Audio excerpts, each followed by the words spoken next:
God who has put up with us, been patient with us, and long-suffering with us. We've given the Lord a lot of opportunities to give up on us, but he hasn't yet, and he's not going to. But how blessed we are to be in that place that we're in compared to so many people in the world today. It's been one of those mornings, and you know what I mean. You've had those mornings. I've got mad at 3 copiers so far. 3.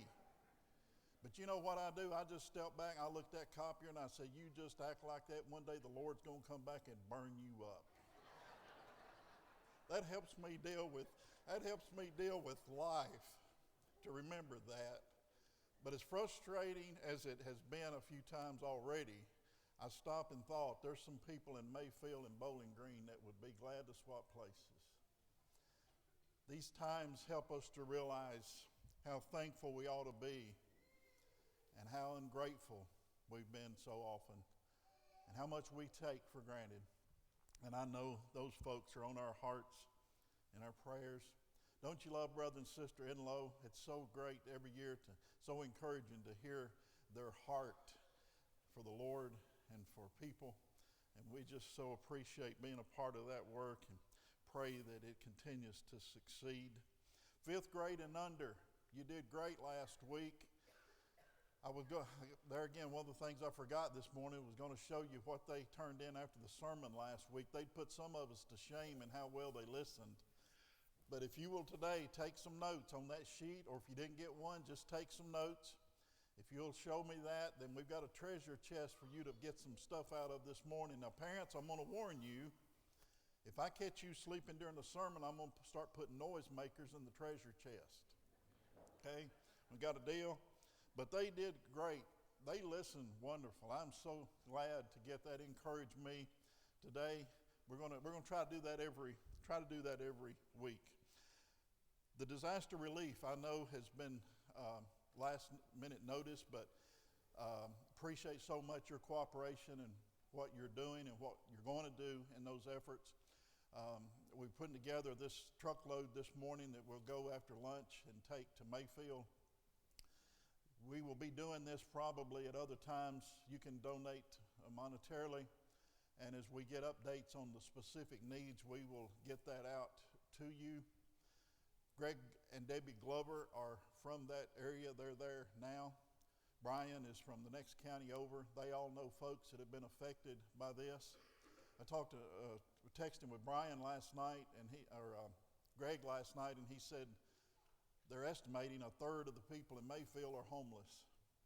It's just so tragic. So we're doing what we can this morning. We're going to leave not long after, pretty quick after lunch. If you didn't bring something, you'd like to run to the store and get something, bring it back. We'll be here for a little while. We appreciate Roy in donating, letting us use his box truck. Sonia Goodwin works at Walmart. The manager there has given us a pallet of water to take. So we'll be going by Walmart, loading that and getting some other things there. But be watching our social media. We'll also do phone trees and those sort of things to keep you informed.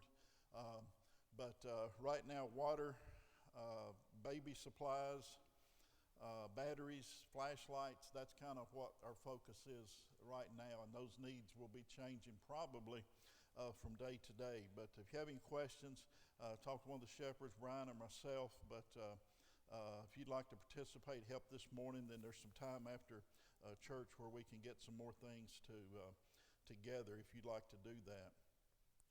Last week we talked, I said that I'm looking at next year's theme, In His Steps, and walking through the life of Christ through most of the sermons next year, and I appreciate your feedback on that. We're still looking at doing that. If you'd like a daily devotional that will not go strictly along with the sermons, but it's a chronological study of the life of Christ in daily devotionals. If you would like one of those, if you'll let me know, I can give you that information. They're in hard copy, and you can also download them on your computer if you don't want a hard copy. But that's kind of what we're looking at doing next year.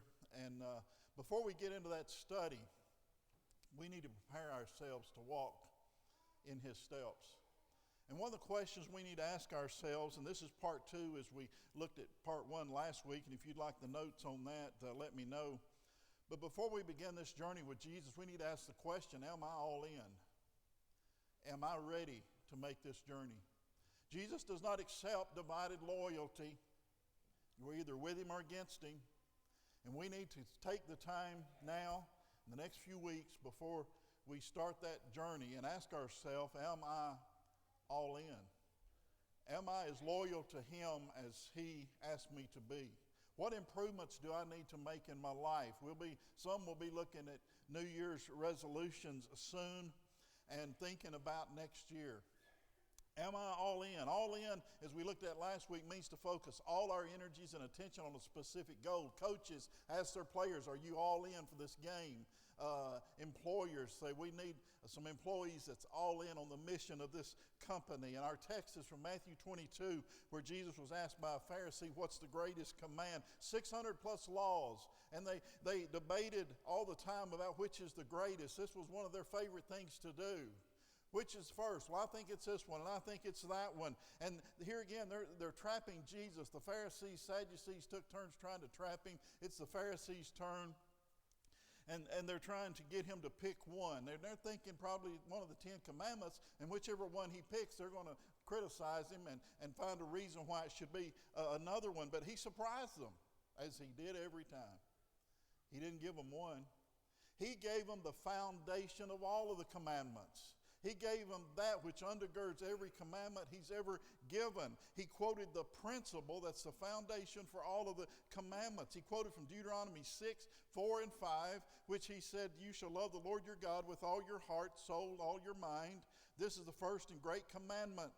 The second is like it, you shall love your neighbor as yourself. Again, last Sunday, we looked at what it means to love God with our mind, our heart, and our strength. And today, we're going to look at what Jesus meant when he said, you shall love the Lord your God with all your soul. Now, I know this is not exactly in the same order as the way Jesus gave it, but this is saved for number 4 because I think it entails all that he has said so far. The Greek word translated soul comes from the word where we get our word psychology. Psyche is the root word, and often in the New Testament, the word for psyche is translated life or soul. Look at this passage. For this reason I say to you, do not be worried about your life, soul, as to what you will eat or what you will drink, nor for your body as to what you will put on. Is not life, soul, more than food, and the body more than clothing? He said in Matthew 20, whoever wishes to be first among you shall be your slave, just as the Son of Man did not come to be served, but to serve and to give his life, his soul, a ransom for many. Greater love hath no man than one who would lay down his life or his soul for his friends. So when we see soul in this passage, I want you to think life. Psyche refers to the life that's within all of us. It seems to me that to love God with all of our soul is to love him with all of our very being, to all that we have, to all that we are, and to all that we're going to be. All. Nothing else left open to discuss. When we love him with all of our soul, all of our life, it means putting him first. As we talked about priorities, God is not number one. He's the topic of which all the others come under. He is the priority, and everything else is numbered after him. But to love God with all our lives means putting God above the material things of this world. He said, don't worry about what you're going to wear or eat. Is not life, your soul, more than food, and the body more than clothing? Well, we love our stuff, don't we? We say we don't, but then we just lose it. And more life just spins out of control. And it's not wrong to have sentimental value of things that we have, but we can love that stuff too much. And I like the word appreciate more, I guess, than love. We should appreciate things. But how does our love for our stuff compare with the love we have for God? Some people today in some parts of this country are probably facing that question when they have nothing left. Nothing left. What do some people today in our world think about all of their stuff? It's just gone. But there's some things that remain. It's sad to see again what's happened in Mayfield and Bowling Green, the devastation, but when these things happen, it gives us a clearer perspective of what's really important in life. You see people interviewed in those places often, and they'll say, it's just stuff. We still have one another, and some people don't even still have one another. They've lost their loved ones. Do you think the people in those areas today would trade their stuff for love? It's just stuff. Do we love the Lord more? It's easy to say, it's easy to talk about it, but if we were to find ourselves in those situations today, would we be completely devastated, or would we say, God is still with me?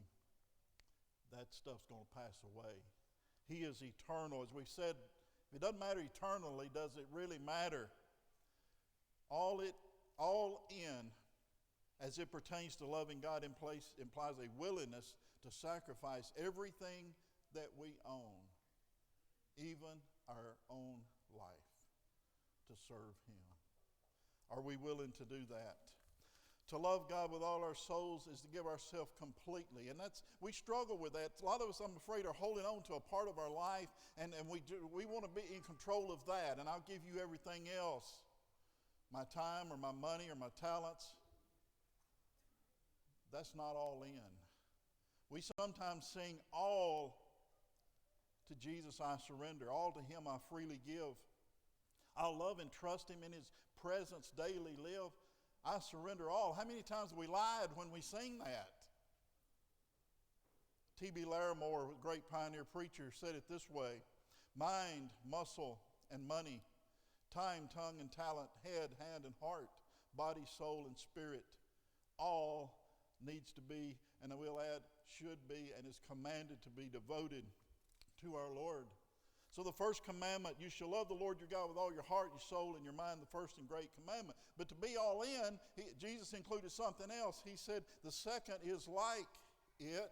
Love your neighbor as yourself. And for this part of the study, we go to the reading that Joel gave us from Luke 10:25, what we call the Good Samaritan. You remember that story. It's one of the stories we learned from our youngest days in Sunday school, the parable of the Good Samaritan. You remember the teacher stands up and says, what shall I do to inherit eternal life?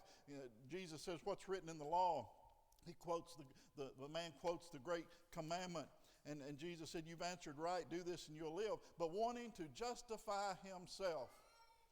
I see a very proud, arrogant man wanting to justify himself. And I can see him kind of lean back and say, well, I want you to tell me just who is my neighbor. And he probably looked around at some others thinking they were going to brag on him for asking such a question, because what he's looking for is Jesus to speculate what nationality and what kind of people, and here's the people is your neighbor, and these people over here are not your neighbor. How smug. In Jesus' day, there was a great debate about that topic too, as to who is my neighbor. And a Jew thought only the Jews who kept the law of Moses and who kept all of the rules they added and pleased them were their neighbors. They knew the Old Testament says, love your neighbor as yourself. They could quote it, they knew it, but their interpretation of neighbor was very restrictive and not as broad as the Lord's. And they said, these other people are not worthy of our love. If they don't look like me and act like me and dress like me and talk like me, they're not worthy of my love. I'll be a neighbor to somebody I approve of. They didn't believe the Gentiles was even human, much less a neighbor. The Samaritan, scum of the earth. Jesus answered and he said, let me tell you a story.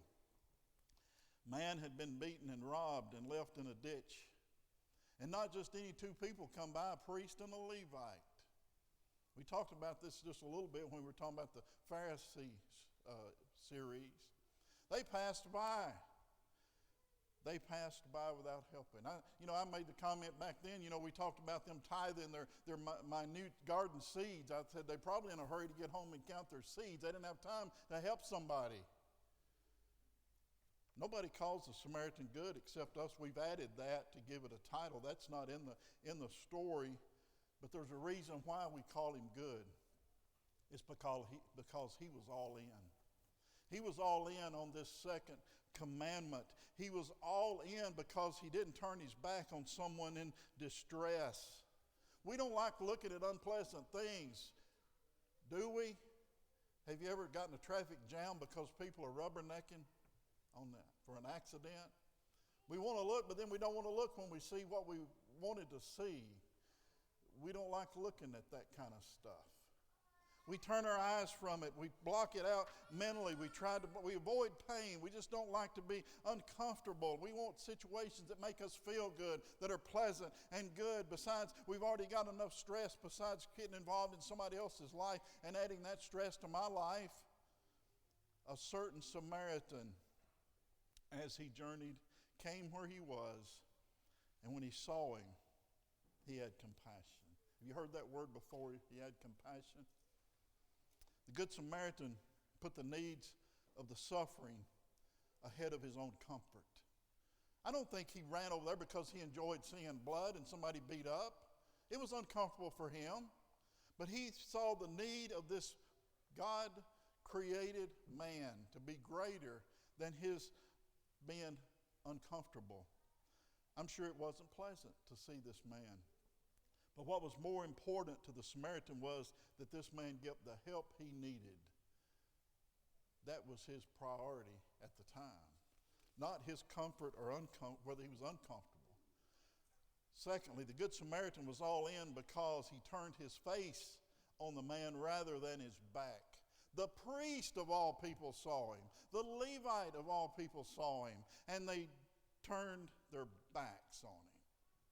Mark Twain said, kindness is a language that the deaf can hear, the blind can see. Kindness is a universal language. It's called the language of love. You don't have to understand what somebody is saying. They may speak in a different language, but you can recognize kindness. It transcends boundaries and civilizations. Kindness is the universal language. He had compassion. He turned his face. How many people have we turned our backs to and pretended we just didn't see? The Good Samaritan was all in because he was willing to disrupt his schedule in order to help someone. We live in such a hurried world, instant messaging, the transportation, you name it. We're in a hurried world, and we can't find the time to turn our attention to somebody in need. We're too busy. Satan convinces us we're important. What we've got to do is more important than anything else. We're so busy. We can't stop. We can't stop to help others. We're so wrapped up. I will help you, but let me check my calendar first. Let me see what's on the schedule. Don't you imagine the Good Samaritan had somewhere to go? May have been late. Might have been something very important. Love to know where he was going and what he had on his agenda for the day. But a hurting fellow human being took priority over whatever it was that he had to do. We need to remember that, like everything else, our schedule is not ours. It's God's. And until we turn it over to him and let him fill it out, we're not all in. The Good Samaritan recognized that his time was not his own. It belonged to somebody more important. The Good Samaritan, number 4, was all in because he was willing to demonstrate the act of human awareness. He became aware. I have no doubt this man was going down the road. This probably was habitual for him to look for things like this. He wasn't so wrapped up in his world that he could not be aware of suffering around him. He was aware somebody's in distress. The Good Samaritan demonstrated what's called empathy. Empathy calls for a person to ask, what if it were me in that ditch? What would I do if I were the hungry one, if I were the hurting one, if I were the one who had lost my home, if I were the one who was homeless? Golden rule. The more we practice putting ourselves in the lives of others in distress, the more we will practice and understand what it means to be all in when it comes to loving neighbor as self. The Good Samaritan is a great example of somebody being all in. Now here's the key for you and I. If we're going to help our neighbor in the ditch, we must see Jesus in the ditch. When we see somebody in the ditch, we must envision that as Jesus, the Son of God. The Good Samaritan didn't see color. He didn't see nationality. He didn't see rich. He didn't see poor. He didn't ask if he could speak his language. He didn't check to see if he was dressed appropriately before he helped him. He didn't consider the man's ability to pay him back. Matthew 25, we're given a very graphic scene of what's going to take place at judgment. It is said there in Matthew 25:37, inasmuch as you did it to one of the least of these my brethren, you've done it to who? To me. And the question is, have you seen Jesus lately? Were you aware? Were you willing to delay what you had to do to help? Did you turn your back or your face to the hurting? And he says, love neighbor as you love yourself. This is a topic we really need to get into that we don't have time this morning. We're going to do a lesson on it at a later time, but this is really a struggle for some people as we talk about loving self. Some people have never told they're worth anything, that nobody's ever told them they're proud of them. They've never had self-esteem or felt good in a healthy way about themselves their entire life. On the other extreme, we got people who are arrogant and you can't tell them anything. What's the balance when he says love as yourself, but then you're a sinner and all your righteousness is filthy rags? You're a sinner. You're not worthy to be saved. Love yourself. There's a healthy balance there that we need to talk about, and we're going to do that. We're going to do that soon, but look at what you did for yourself today. Most of us ate. We got dressed. We took care of ourselves. He said that's the same attitude you ought to have toward others. The same care you ought to want to extend to others. Back to Matthew 22:40, on these two commandments hang all the law and the prophets. You know what he was saying? In Jesus' day, the law and the prophets were the only parts of the Bible recognized during Jesus' time as Scripture. So he's saying on these two commandments summarize the entire Bible. Somebody asked you, what's it all mean? He's told us. Love God, love others. 2019, Gregory Beck was in a wheelchair in St. Louis. Double amputee, nearly blind. He's gone to the grocery store in his wheelchair, manual wheelchair. The tornado siren goes off, 2019, St. Louis. It's not uncommon to hear that, and they all know what to do, as we all should. He starts toward home, but he's doing the best he can. He can't even make it when he's not hurrying, and when he has to stop and rest. It would generally take him somewhere around 25 minutes, uphill, several breaks. The sirens are going off. People are panicking. Everybody's going by, yelling at him, get home, get to shelter. They honk their horns, hurry up. Until 16-year-old Seth Phillips and his mom drive by. The teenager just jumped out of the van. He ran to Gregory. He pushed him the rest of the way home. Seth said it just really hurt me to see him all by himself and really sad. He was a double amputee and needed help. Many people were honking to get his attention. He was just all by himself and alone, and everybody was driving by, cussing at him, honking at him, just yelling ignorant things toward him. And that wasn't right. And that wasn't right. Jesus is our perfect example in being all in. But that the world may know that I love the Father in the love that he's just talked about, and as the Father gave me commandment, so I do. I love Peterson's message in the rendering here, but so the world might know how thoroughly I love the Father. I'm carrying out my Father's instruction right down to the last detail. Are we all in? If you love me, you will keep my commandments. Jesus said, I love my Father and I'm keeping his commandment. I'm carrying out his instructions right down to the last detail. My Father knows I love him because I do what he says. Does God know we love him just because we tell him? Are we showing him? Tonight, come back at 5 o'clock for Digging Deeper, and in those study groups, work out some of these questions that we've got. Hope you can be a part of that. But Jesus is saying you must be all in when it comes to loving God and following me. The question is, how much does God love me? How much does God love me? Have you thought about that question lately? Yeah, we have the Lord's Supper every first day of the week. We sing, Jesus loves me. We talk about, oh, how I love Jesus.